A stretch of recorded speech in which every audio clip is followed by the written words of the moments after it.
Hey everybody, welcome to Dynamic Smears. This is a anime podcast hosted by me, Marcy, and my co-host here, Hunter. Hi, I'm Hunter.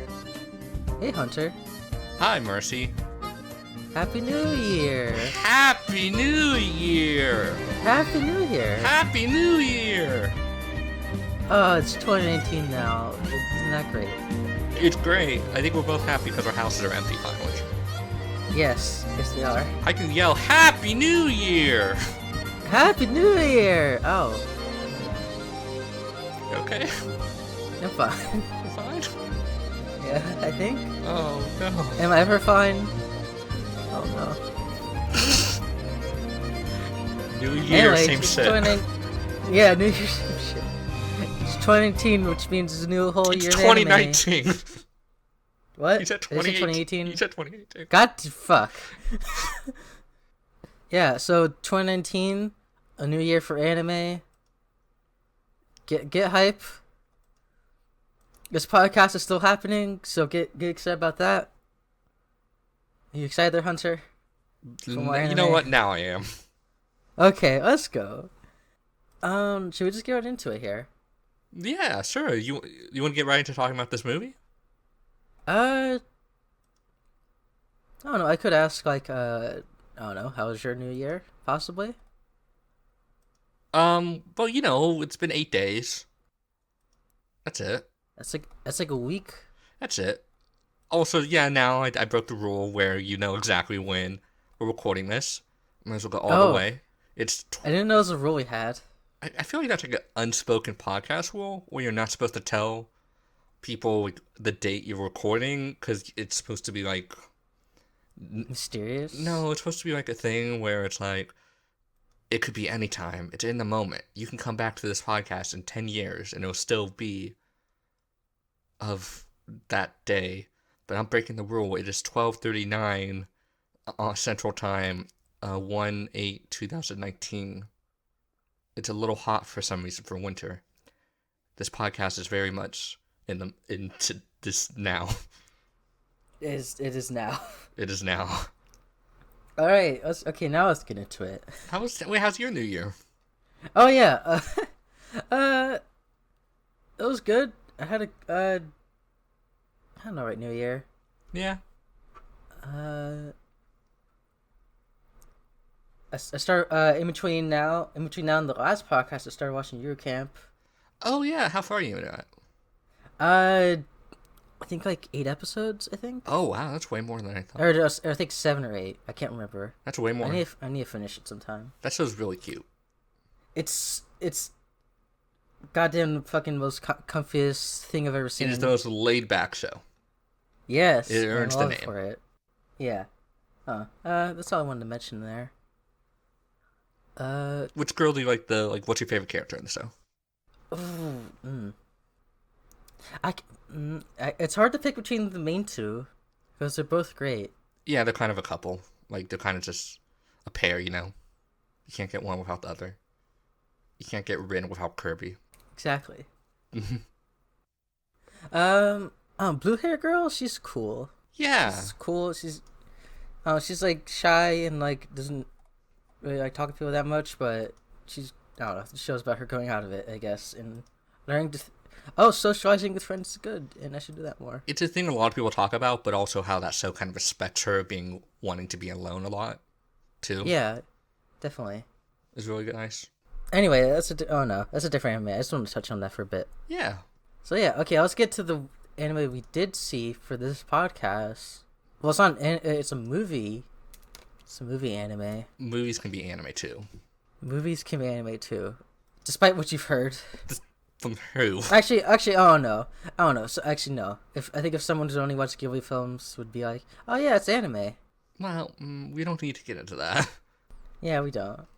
But like, I don't know. If someone say like, "Hey, if I want to watch anime, what do I start with?" And it's like, "Oh, watch a Miyazaki movie." I feel like people now say, "Oh, you gotta go watch Akira. You gotta go watch The Ghost in the Shell." Oh yeah, but that still happens. Hey, watch Ava. I was gonna say Cat. Evangelion. Why do you bring it up? Why do you even fucking bring it up? We got like fucking 5 months until I gotta watch that again. You have to remind me every single day. Mercy just I DMs do. me every single fucking morning with Cruel Angel Thesis, and I'm like, God, fucking damn, not again. Ugh. Look, do you not believe it? She Do you just not think DM'd it's a me good again, Cruel Angel Thesis. No, she didn't.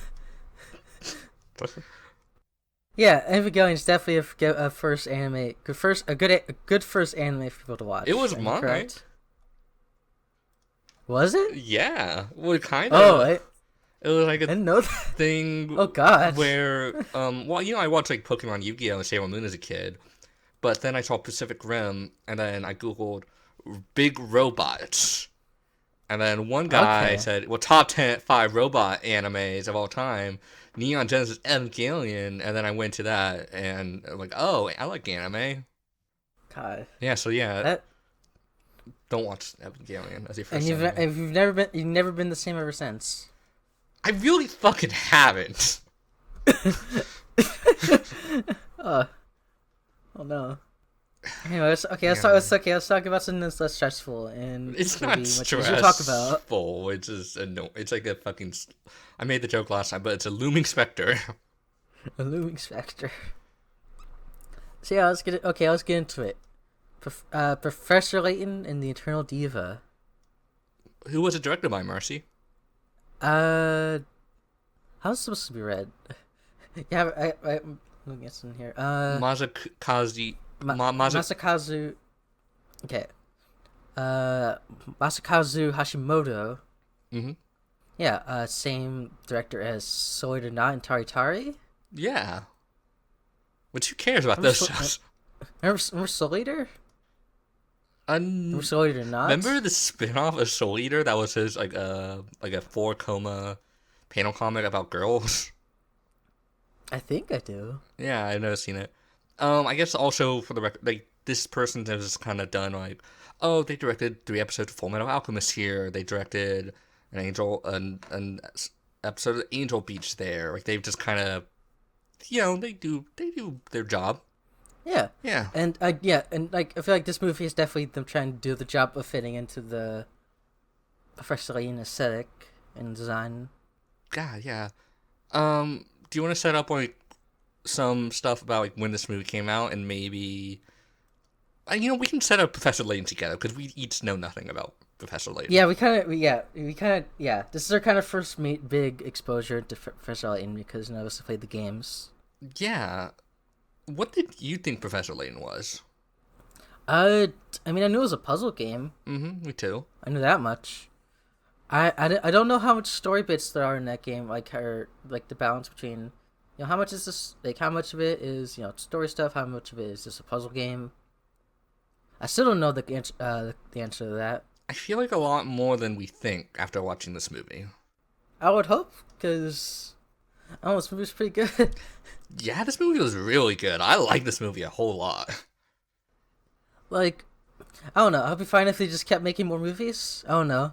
I kind of wish That's my opinion. did, because I guess my maybe takeaway is I like watching people solve puzzles. I don't like maybe doing puzzles. I like doing puzzles. Then maybe the game's for you. Maybe, yeah. It's never. That's the whole thing I missed because I didn't really have a DS or 3DS. You can emulate that pretty easily. I probably can. Yeah, so maybe that's a stream idea. Maybe that's a stream idea.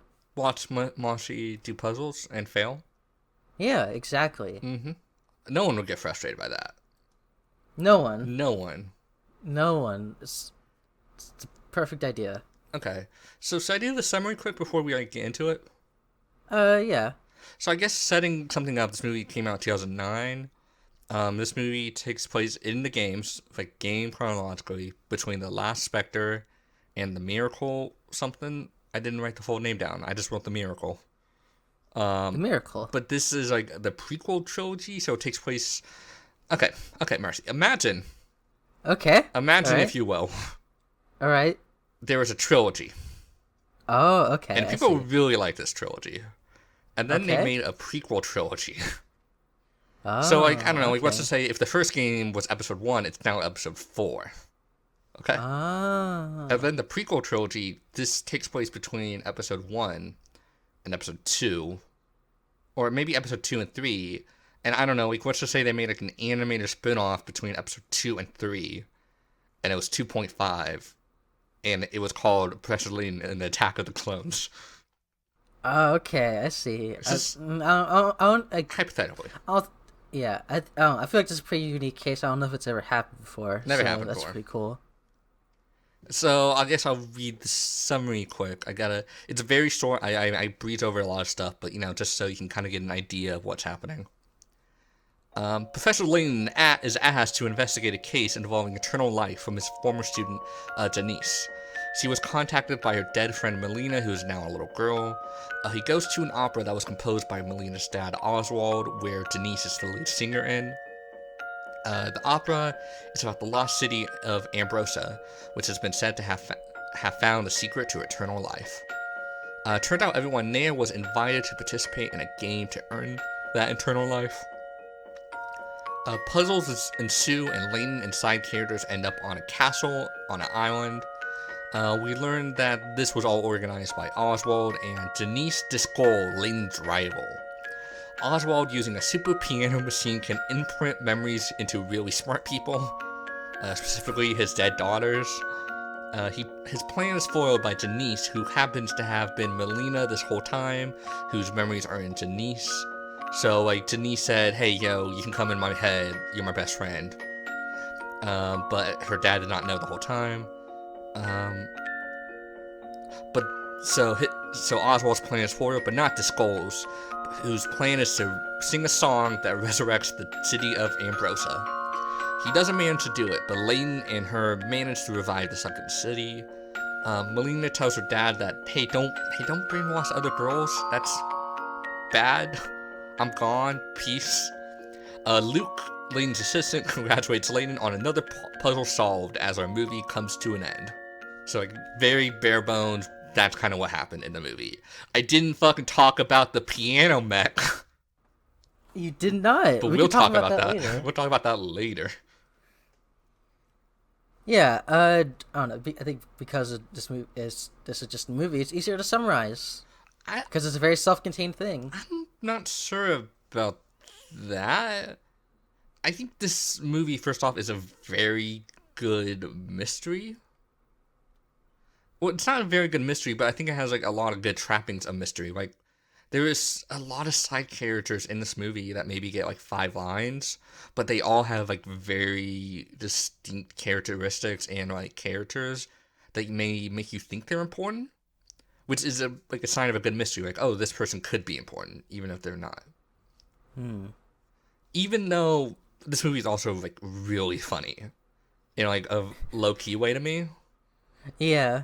There's a scene very early on in the fucking movie where someone goes up to Oswald, the conductor of the opera, and it's like, hey, are you the bad guy? And they just get sussed away. And of course he's the bad guy.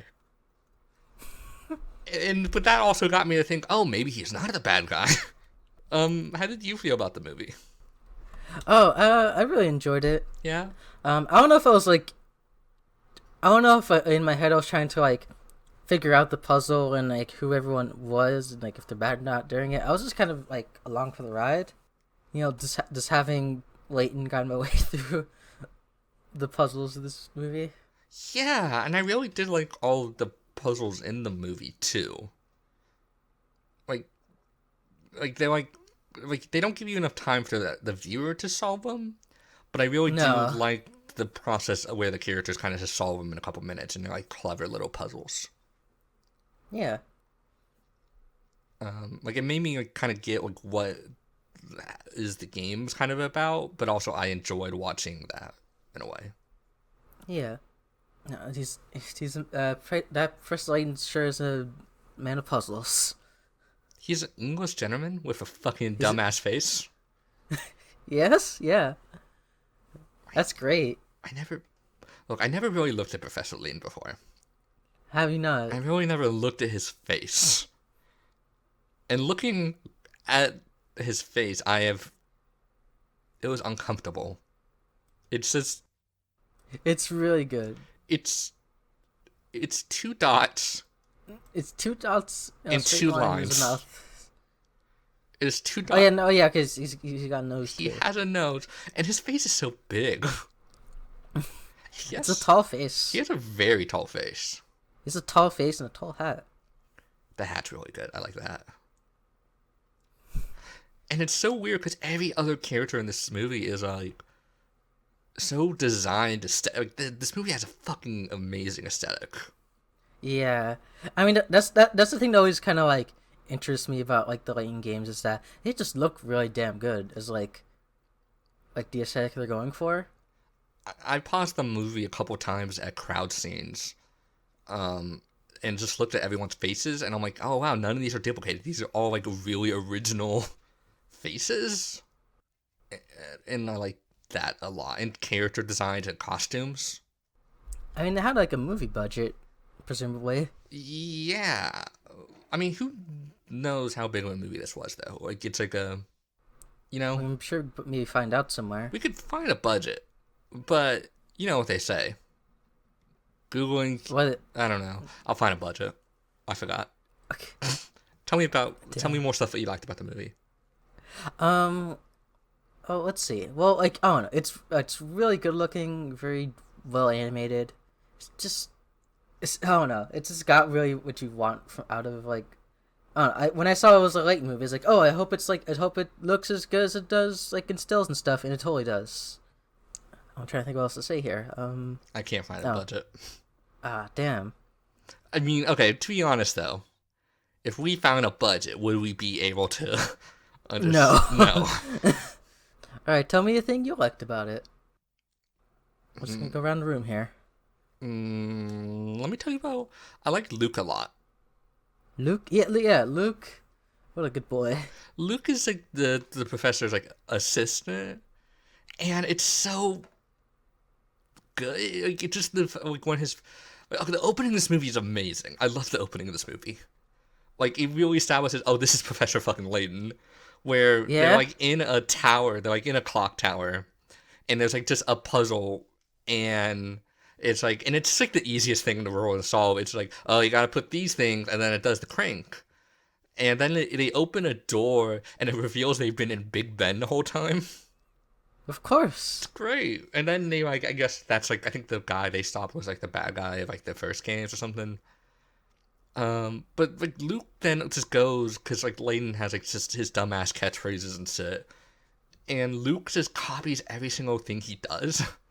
In a lot of small ways. Like, there's a scene where Layton just like adjusts his hat a little bit, like when some other characters are talking, and then Luke adjusts his hat, and Luke just tries to be Layton, and it's very cute. He's very much trying to play into that English gentleman. Yeah, basically, he makes very sure to tell everyone that he's his apprentice. He's the first apprentice. The first apprentice. No one else can touch him. Fuck Emmy, whatever her name is. Yeah, Emmy's cool. Emmy's so cool. She just roundhouse kicks everything. Yeah. I want to see more of Emmy. She should play more games. Season like 4 of them. I should. You know, I was watching a trailer for a game, and there's like anime cutscenes in those games a lot, it looks like, too. Yeah, I kind of figured that. I didn't know that. And they kind of look like, I don't know, like this, too. So that's cool. I like Luke a lot, because Luke, the first time he gets to solve a puzzle, he just solves it wrong. he gets it right. And Layton's, like, so nice to him. Like, Layton is never mean to anyone. No.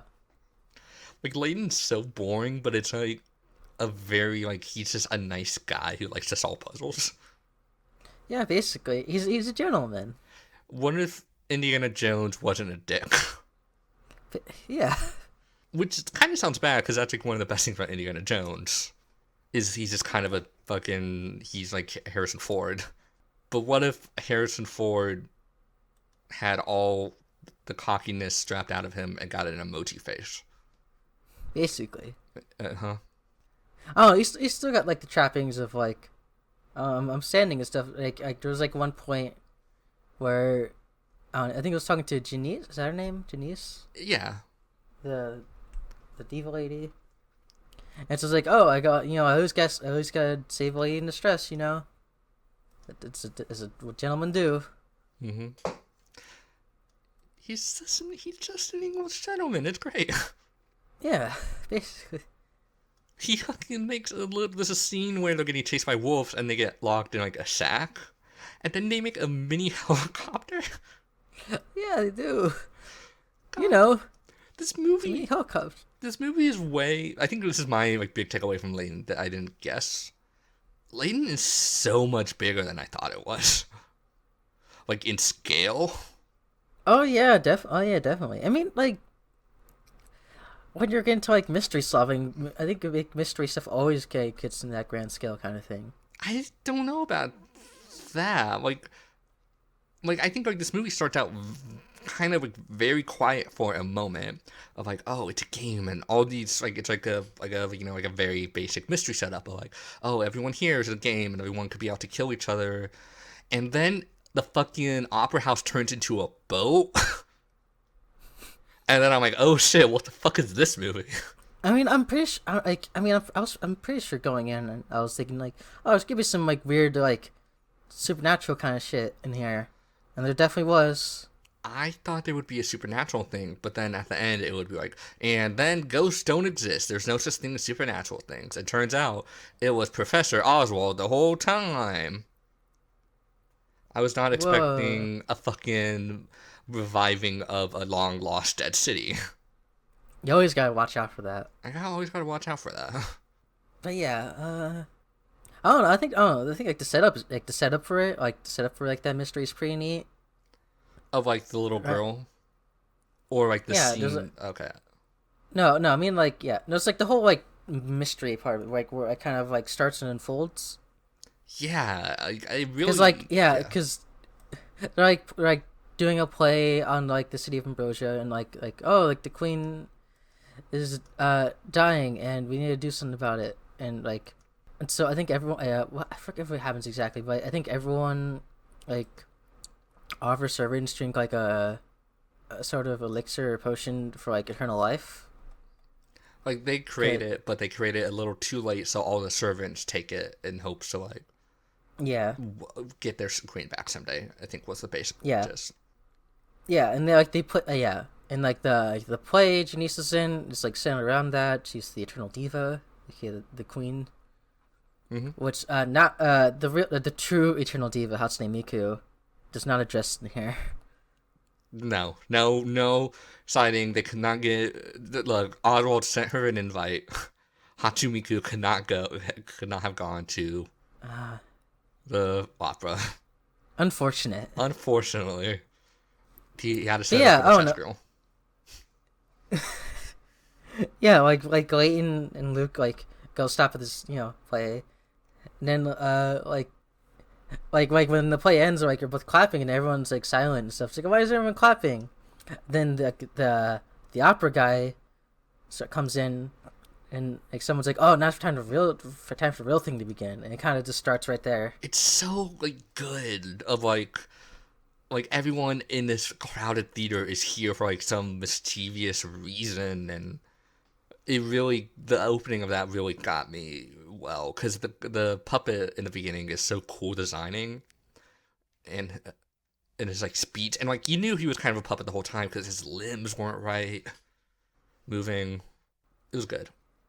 Yeah, and the setup of, oh, well, only one, like we're gonna grant one person eternal life, and the rest of y'all are gonna die. And of course, no one dies in the movie. Okay, I was confused on that because I wasn't sure if people died or not, because no, there is a line later on in the movie that's like, and all of the people were in boat and they washed the shore. Okay, because the people got, because like people didn't during like that boat stuff where like people trying to solve puzzles, people who didn't like got trapped under fell under a trap door and disappeared. Seemingly died, but they were fine. Yeah, also that ship exploded at some point. That ship exploded, and don't worry, they rescued the big piano machine. Can I talk about the big piano machine? You could talk about the big piano machine. They set up this thing very early in the movie that it's this instrument that plays an entire like orchestra, and it's so cool and elaborate looking. It's like there's just a harp sticking out of it, and it's like a huge organ, and it's just like a fucking mess of a machine. Looks so cool. Yeah, it definitely fits the vibe of this movie. Mm-hmm. I want to talk about my favorite character in the whole movie. Oh, okay. Please go. Okay, start. I want to talk about Clamp Grosky, inspector at Scotland Yard.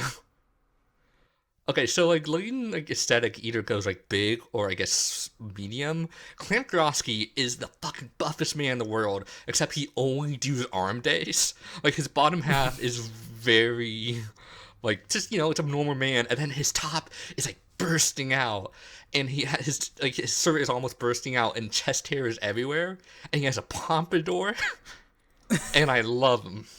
His name is Clamp Grosky. Clamp Grosky. And he is a cop, and he's great. But no, there's like a scene, there's a scene where he falls into the water, and there's sharks everywhere. And then he just like, oh no, Clamp Grosky, I guess, is out of the movie. But then he just hops out of the fucking water. Fucking just, combs his pompadour and says, that's a good workout. My biggest issue with the movie, we didn't get more Clamp Grosky. I had a feeling he was like a Layton regular, and you kind of don't know. Can't. I looked it up again. He is like a cop in the prequel trilogy. Okay. And there's and there's another one in like the first trilogy, and he looks like the most boring fucking dude. It's not Clamp Grosky. But yeah, I don't know, when like him and Layton met, he was like, oh yeah, long time. Like, oh yeah, hey, you're here. I was like, hey, you were from the last game. I assumed they just knew each other like that. Mm-hmm. Oh, how do you Layton back to your puzzle solving? I see. God, they do that same joke like 3 times of him jumping out of the fucking shark-infested waters. His clothes more fucking tattered than the last time. And it's like, well, that was another good workout. Clamp Grosky. Clamp Grosky. He does nothing besides that. Who's my favorite character? I'm trying to figure out. It's either Janice or Emmy. Emmy's really I could go either way. Emmy's really cool. Emmy's really cool. I wish she was in the movie more too. She did a lot though. She busted a lot of ass in that game. Or in that movie. Yeah, and I get why she wasn't there that much, because like I like Luke and Layton focus. Because it's like when Emmy and Luke, they kind of just bicker the whole time, which is good too. Yeah, she was because Layton and Luke were out in the ship trying to do those puzzles, and then Emmy was back at London. I'm assuming it was London, right? Yeah, it was London. Okay. Yeah, and she's like trying to piece together things from there, and like asking people, "Well, hey, what's going on?" And then she eventually meets up with Layton, later in the movie. She fucking drops down and just starts fucking kicking people. Yeah. That's great. Yeah, I mean, she's the best one. Emmy's really cool. Denise is cool too. Denise is cool. Well, you mean like Melina, I guess. Kinda. Yeah, Denise / Melina. Because we don't even see Denise until like the final minute of the movie. Oh, did you watch after the credits? I did. Okay. Like Denise meets up with Layton and like. I spent an hour. I didn't spend an hour, but like 20 minutes. That does not connect to anything. Okay. I thought that was a teaser. Does it not? No, that's just by itself or something. I guess he got lunch with them. Yeah, because Janice was a student of Layton's or something. Yeah, because Layton was like he's a college professor that teaches archaeology. Like, I don't know, some other person I mentioned like 3 times in this podcast already. Have you ever seen an Indiana Jones movie? The only one I've seen is Crystal Skull. What? Yeah. Okay, yeah, live your best life, Marcy. Hey. Look, that movie isn't as bad as people say it is, but it's not like... It's dumb. Look, that movie is like alright, but it's not like the first 3 Indiana Jones movies. Look, I saw it in theaters. I only saw it because I thought I was like, oh, it's a cool movie. Oh, people like the Indiana Jones. Oh, Shia LaBeouf's in it. I'll watch it. Marcy, big Shia LaBeouf fan. Yes, big Shia LaBeouf fan, Marcy. Big buff That's my energy. bio. Big God. side. I don't. Well, okay. What else you got, Marcy? What else? Good question. What else can we touch on here? Because there's other characters. I mean, I think I really do like appreciate, like I said, like all these characters who don't get like any time really, but they're all like very established characters. Like we get like the Harris who wants to keep her internal beauty. Yeah, I like her. We get the footballer who's a big dick who wants to get back his like leg. My favorite was probably the chess girl. I like the chess girl a lot. Well, I like also the mystery writer. We didn't get a lot of her. There's just like an Agatha Christie like on this thing, and she does almost nothing. There's a guy with the big pants. Big pants guy Who is dying in 6 months, there's like a scene, and after the credits, there's just images of like painted like drawings of like all the side characters. And that was really nice because like the Agatha Christie one like took him books and they were hanging out even though he's about to die. There was like the sea captain and the explorer were looking at the island. The chess girl was visiting, I guess, her grandfather's grave. Like even though we maybe got like 2 minutes most with these characters, they all very much left an impression on me for a little bit. Yeah, definitely. Yeah. I think my key word coming around this whole movie is like charming. I think that's my word of the day. The movie is like incredibly charming. Like I think I should have said it earlier, but it's just on YouTube. Like the sound quality is bad for the YouTube version, but yeah, I recommend trying to find that somewhere else to watch if you can. Because jeez, it's pretty easy to find other places too. Yeah, it just gets like incredibly like staticky, bass boosted. Mm-hmm.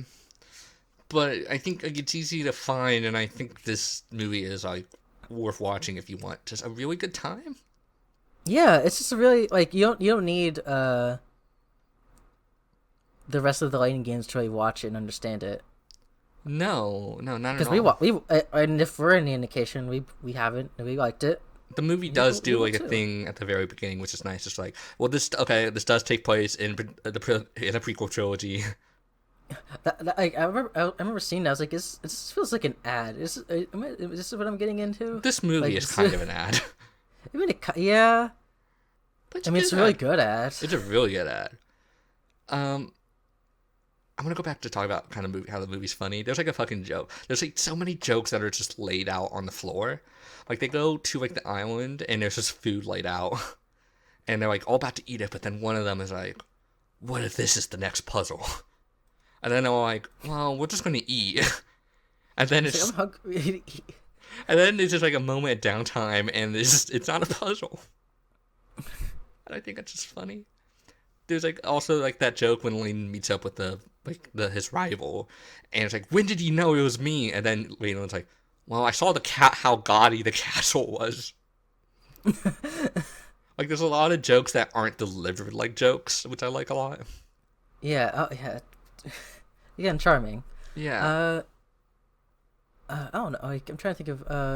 Okay, I think like the maybe like last major thing I want to touch on is like kind of like what the movie is centered around, like the overall message of it, because like when we find out that they transported they transported Melina's memories into someone else so they could keep her around, and it's kind of just basically around accepting death at the end. Oh yeah, yeah. Something I like from it is also like, even though what the guy did is really awful, I really do like the whole, well, no, what makes the person is their memories. And as long as I have that, that's like the important thing. And I like that a lot too, even though it's kind of disgusting what he does. But I do like the idea of like, oh no, as long as your memories are still alive, that is what matters. Yeah, I like how Luke brings it up. It's like, hey, I remember this thing. Hey. Luke say, hey, don't worry. If her memories are still with us, then she's still here. I'm Luke. I'm Luke. Luke has a good voice. Yeah. I like Luke's voice a lot. Like, they're like a brat who's trying to act like a gentleman. It's really good. Good boy. It's a good boy. He's like an 8-year-old who wants to impress people. Yeah. Yeah, do you have anything else to say about, like, death? I don't think so. I think that's all you say that. I think the last scene is very nice. Of, like, her getting to say goodbye to her dad. Yeah. I think it was, like, a really nice scene. And her friend, and then she says, "Hey, Professor Layton, I'm happy my last memory is of you." Oh, yeah. Yeah. Yeah. And then Luke is like, "Well, Professor Layton," and like as the dad is crying, as he's playing the piano for the last time, with the girl singing, and Luke's like nudges him like, "Well, Professor Layton, you solved another mystery, or you solved another puzzle. You did it. You solved it." Okay. Yeah. It got pushed out. Just like Elaine's just like coming onto all these like harsh like personal troubles of other people, and it's like, yeah, we did it. We solved the puzzle. Layton just like leaving by people just like deep in their emotions, trying to cope. Like, Layton wants to help people, but also he's just there to fucking solve puzzles. Like, I was like, oh, dude, I guess see y'all. peace. I solved the puzzle. Hope y'all are okay. I'm gonna meet some other people now. We're gonna do this other puzzle. It's so weird. Like, Layton kind of shows empathy, but kind of doesn't. It worked. It works, but it kind of... I don't know how I would feel about playing 6 games with him. Yeah, I wonder.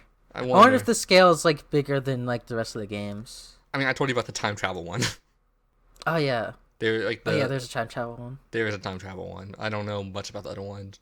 The first game, I looked it up. It's $5. You can just buy for $5. Hell yeah. Which is kind of like, that's the price. Yeah, I need to look up how many Layton games there are. I should have done that earlier. 6 plus the one with the girl, his daughter. Okay. And there's a phone one about his son. Yeah, there's an we're an anime podcast, so there's an anime happening. I don't know. Layton's daughter. It's Professor Layton. It's the Layton anime and her daughter, and his daughter. Yeah. I kind of want to see it. I kind of actually want to see that now too, because I assume it's just like episodic mysteries, and if they're like this charming, I think that show would be very good. Yeah. I don't really see people talk about it because. It's not streaming anywhere officially, so it's all like fan translated, and it's like, I mean, like I'm sure we would hear more people talk about Sun and Moon if it was like every week on Crunchyroll too, you know. I mean, people still really talk about Sun and Moon, but also that's like a Pokemon thing. Yeah, and this is like a Layton thing. Yeah, I always kind of figured Layton's been more low key as a franchise. I always kind of like, not even just because there's a crossover game, like kind of like Phoenix Wright-y. Yeah, I mean, like, you say more low key than Phoenix Wright. I think Phoenix Wright has much more of like a big fan behind it. Yeah, I mean, this game also like didn't have a game for like 7 years until like a couple years ago, when it's like his daughter's now here. You know, yeah, like those games kind of seem to end really. Yeah, I kind of want to play those games now. Me too. I really do. But I wasn't expecting that at all coming into this movie. Like, okay, there's one more thing we gotta talk about the movie, I think. Okay. Okay, so the bad guy here, right? He's playing his song. Yeah. He's trying to do his plan. He's got to sing a song while he's playing on the fucking magic piano. It doesn't work, so he gets frustrated. He like fucking flips a bunch of switches, and then the piano turns into a giant robot. But it's a giant piano robot, so it has a big mouth that are piano keys, and I just wasn't expecting that. A pleasant surprise. It was like, I said, what the fuck? Also, they were having a sword fight on top of that. Oh, that sword fight no, Professor Layton had a pipe. He had a pipe. And he's a gentleman, you know? He's a gentleman. There's actually, this movie has some really good like bits of animation too in it. Yeah, I mean, I said that earlier, but yeah. But like, we were talking about the aesthetic. I think there's like some really good, solid like animation too. Just good work all around. I don't have much to say about the robot besides there was just a fucking piano fucking robot in the middle of this. I'm aware you're a fan of mechs. And it's a big piano mech. Oh no, it was an ugly ass mech. But I appreciate the audacity of this thing saying, "Yep, giant, fucking robot now." Yeah. In this very small like mystery. God, yeah. Professor Layton. Professor Layton, Professor Layton, Internal Diva. Go watch it. I give it 2 thumbs up. Yeah, me too. We don't do ratings, but yeah, sure, why not? No. That wasn't an official rating. I just turned a bit. The smear score. The smear score. What's the smear score? 4 smears out of 5. Wow, that's a lot of smears. Yeah, it is. Why did we name a podcast Dynamic Smears? Because we did. We did. It's a good name. It's a good name. It's cool to say. It's also, smears are cool. Smears are cool, but also people think of other things besides smears. Yes.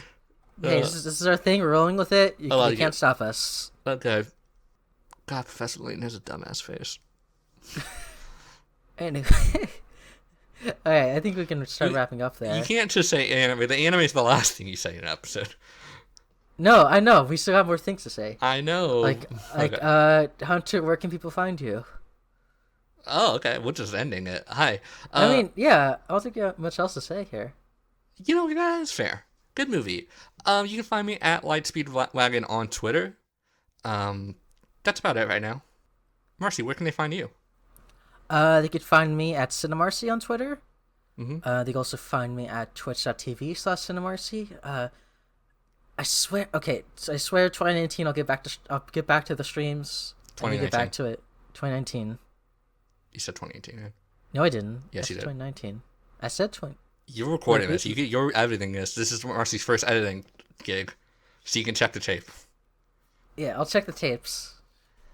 This is an edit by Marcy. I did say 2019 there, so take that, Hunter. God, I'm not used to this. This is under an hour. Yeah.